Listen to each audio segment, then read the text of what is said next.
Please ensure the loan repayment, will you? While I was at work, an unexpected email popped up. Upon hastily reaching out to him, Greg calmly began to explain. Oh, sorry about that.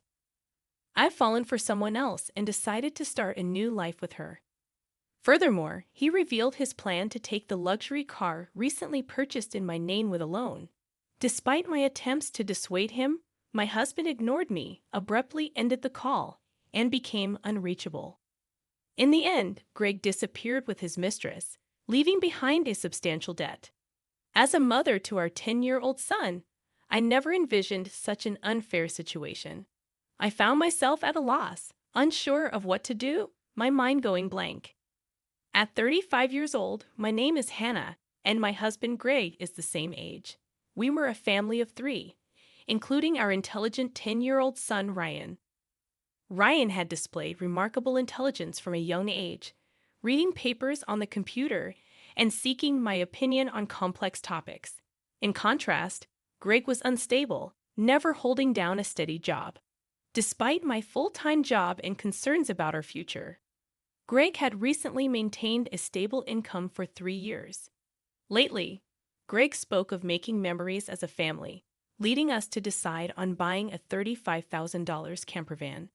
However, due to Greg's inability to pass the finance company's loan review, I ended up taking the loan for the car. On the eagerly awaited delivery day of the campervan, I received an abrupt email from Greg stating he would graciously take the delivered van since the loan was in my name, and I would handle the repayments. Confused, I called my husband immediately, only to hear him confess, "Well, I've fallen in love with another woman and decided to date her. I intended it to be just a fling, but it turned serious, so I'm thinking of starting over my life with her. Bye." He mentioned the divorce papers we had discussed during a previous fight, declared he would file them, and unilaterally ended the call. This exchange marked the first time I realized I had been betrayed by Greg, a shocking blow.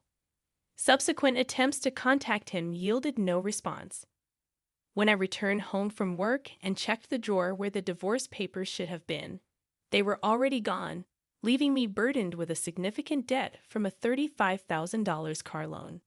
Despite my repeated attempts to reach out to my husband through emails and calls, I never received a reply. Ryan, noticing my unusual behavior, came to check on me with concern after dinner. "Mom, what's wrong? You haven't been eating much lately. Are you okay?" Yeah, maybe. I'm just tired." When people lie, they look up to the right.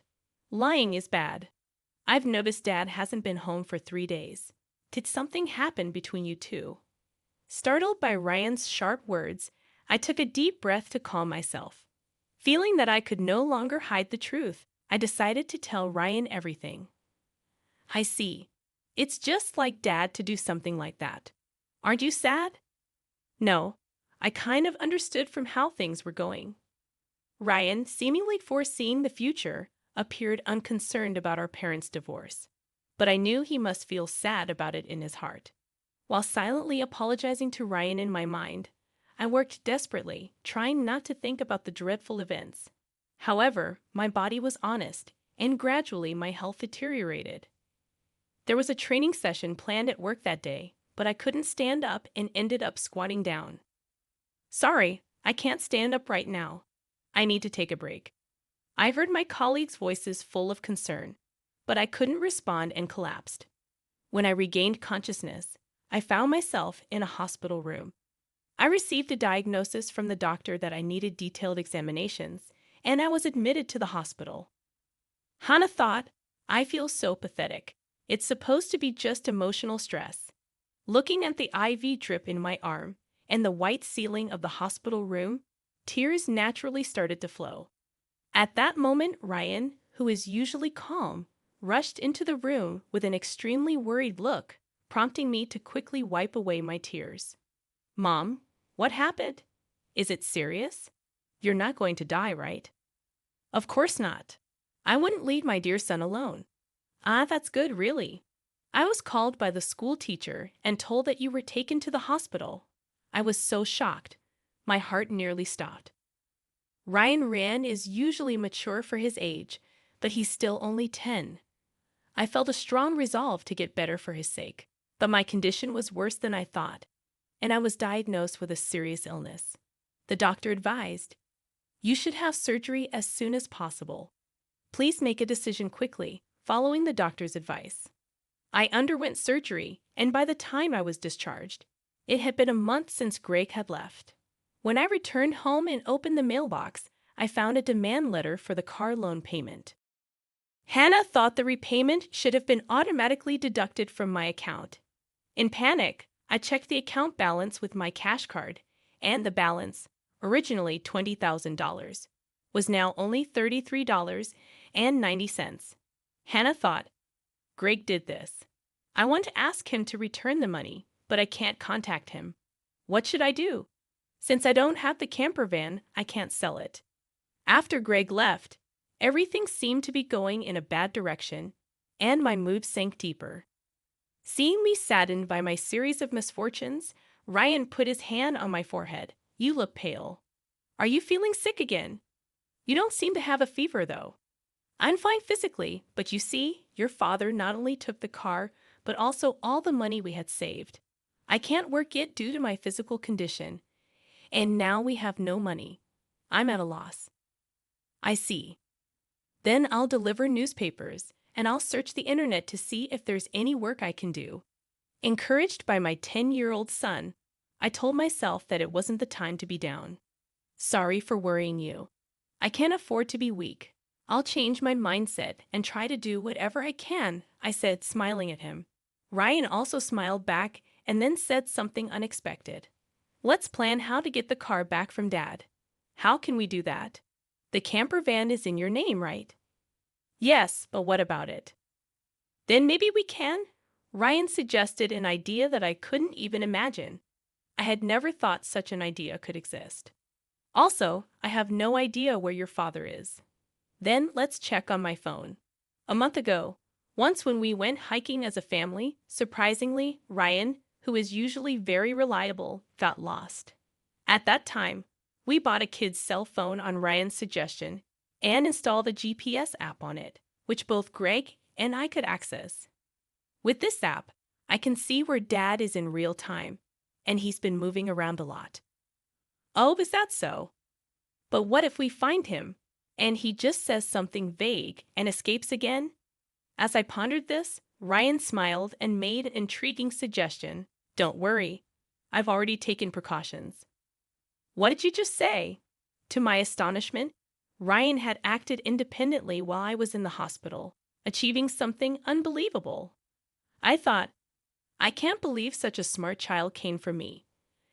Understanding Ryan's words, I was simply amazed. He had even caught wind of Greg's mistress. "All right, let's teach Dad who betrayed us a lesson." "Okay, let's start the plan right away." Together, my son and I prepared for that moment. Hannah thought, "With Ryan by my side, I'm invincible. Bring it on, anywhere, anytime." 3 days later, my phone rang. "Ah, it's me. Please, I need your help."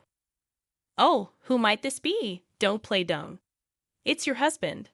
Obviously, I'm being questioned by the police about you. At this rate, they might ask me to come to the police station voluntarily. Help me out."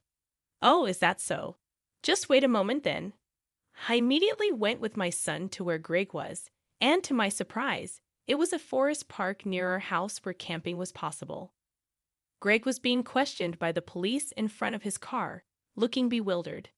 Feeling pathetic, I sighed and told the police we needed to have a talk as a couple and asked them to leave for a while. At that time, Greg seemed uncomfortable being watched by the people around us and urged Ryan and me to get into the car. Inside the car, Greg's mistress was sitting cross-legged, glaring at us, but that was no longer important. "Sorry about that. Thanks for coming. But why did the police suddenly show up at my place? I don't get it." "That's because I filed a report about the missing camper van." "What? Why would you do that? It's obvious, isn't it? My car was stolen." Greg, foolishly thinking that actions between spouses can't be criminal, was saying nonsensical things. But the world isn't that naive, you know. You filed for divorce, remember? Forgot? So we are strangers now. And you're driving a stranger's car without permission. That's a crime. Ryan figured all this out. Typical, sharp as ever, that kid. But I didn't steal the car. I just borrowed it for a bit. Oh, is that so? Well, I'd like to use my car now. So could you return it? That would be really helpful. As I reached out my hand, asking Greg to return the keys, he reluctantly handed them over after confirming it was returned. Ryan quietly started talking. Hey, why did you abandon your family and choose to play around with this woman? Caught off guard by his son's unexpected question, Greg was flustered and awkwardly scratched his head. Seeing this, Greg's mistress chuckled smugly and started talking. It's because I'm more attractive than your mother. Look at me, you can see it, right? He fell head over heels for me and decided to leave his family. Quiet. I didn't ask you, old lady. Dad, you answer. Mandy was silenced by Ryan's stern tone, but Greg remained quiet. If you can't explain, that's fine. I'll just have the police come back and arrest you. Wait, hold on. Okay, I'll talk. Mandy, it turns out, joined Greg's company 3 months ago. They were attracted to each other and became involved at the welcome party for new employees. Later, it was discovered that Mandy was pregnant, and Greg decided to start a new life with her, leaving us behind. Why did you take the camper van? I quit my job and thought about selling the car for money. But it seems like you were using it quite a bit, weren't you? I thought it was a waste to sell it right away, so we decided to go on a trip. Wait, how do you know all this? Remember when Ryan got lost? After that, as a precaution, we bought him a kid's cell phone and installed a GPS app. Did you forget? We installed it on your phone too, so I knew where you were all this time. By the way, I later found out from Ryan that he had pretended to get lost during our family hike because he wanted a cell phone. I was amazed at Ryan's ability to think and act so strategically. I suspected something was off with Dad, so I came up with this plan to monitor his actions. You really are a terrifying child. I will never become an adult like you, Dad, who betrays important people without a second thought. Greg, faced with the hard truth Ryan told, was a pitiful adult unable to offer any rebuttal. In contrast, seeing Ryan, only 10 but able to think and speak his mind firmly, gave me a sense of strength as a mother. I felt I couldn't lose, especially in settling things properly. Also, return the $20,000 you withdrew from my account right now. That was our joint property as a couple. I don't have to return it. No, it's not that. The money was what I saved little by little since I was single after all. You always quit your jobs midway, so we hardly ever saved money together, did we? I was appalled to hear that the $20,000 had been squandered by Greg and his mistress. It was the moment I felt relieved about divorcing him. So that's how it is. But if you stole and used the car and my money, that's going to be a serious crime. What? I just sent the police away, so it's not their business anymore, right? I only said we would talk. I have no intention of withdrawing the complaint. I must add the theft of my money to the report. Mom, should I call the police now? I can do it with just one button on my phone. Mandy, Greg's mistress, had been watching our conversation but quickly tried to get out of the camper van. At that moment, she let out a scream that echoed around. The reason was that outside the car door, Mandy's parents were standing there, faces red with anger, about to explode in fury. Startled, she stepped back as her parents yelled at her. Ah, I'm sorry. Don't be so angry. But why are you here, Mom and Dad? I called your parents beforehand. What? Why? The truth was, during my hospital stay, Ryan had visited Greg's office and tearfully told him, my dad left the house with a woman we don't know, and my mom collapsed. Seeing Ryan's sorrowful and frail state, the people at Greg's office suspected Mandy, who had left the company with Greg, and gave Ryan her parents' address. Greg and Mandy had been overly friendly at the office, and there were photos showing them together at the welcome party for new employees, looking like a couple. After learning from the office people that you commuted from your parents' house, Mandy's parents were standing there, faces red with anger. I went there with your photo, and your parents came out when I visited. Then I told them everything that had happened. So today, I contacted Mandy's parents and asked them to wait nearby for a while. How could you do this to me? The worst. I don't want to hear that from you. That's my line. By the way, your stomach seems quite big. When is the baby due? In 3 months. What? Wait a minute. That doesn't add up with when you met my husband. You two met only 3 months ago, right? What's going on? It's not time for the baby to be born yet. Greg, hearing this for the first time, stared at Mandy, eyes wide. Wait, what does that mean? Are you stupid? Don't you get it? It takes about 9 months from conception to birth, which means the child she's carrying isn't yours. You're so foolish. What do you mean, Mandy? Have you been deceiving me? Ah, I almost got away with it. Can't help it now that I'm caught. You're so naive. You can't see through lies at all. Really, a fool. Don't mock me. My whole life is ruined because of you. What were you thinking? Greg and Mandy started an ugly argument, but nobody intervened, letting them have it out. Meanwhile, we contacted the police again to explain the situation. As it began to get dark, the forest park was brightly lit by the red lights of the police cars. No, really, I was wrong. I was truly wrong. I'm sorry. I'll work hard and never cheat again, so please just don't arrest me, Dad. People don't change that easily, especially lazy people like you. Exactly, Ryan's right. I can't trust you at all. Reflect on your actions and pay for your crimes at the police station. If I get arrested, I won't be able to pay back the money. Is that okay with you? I don't mind.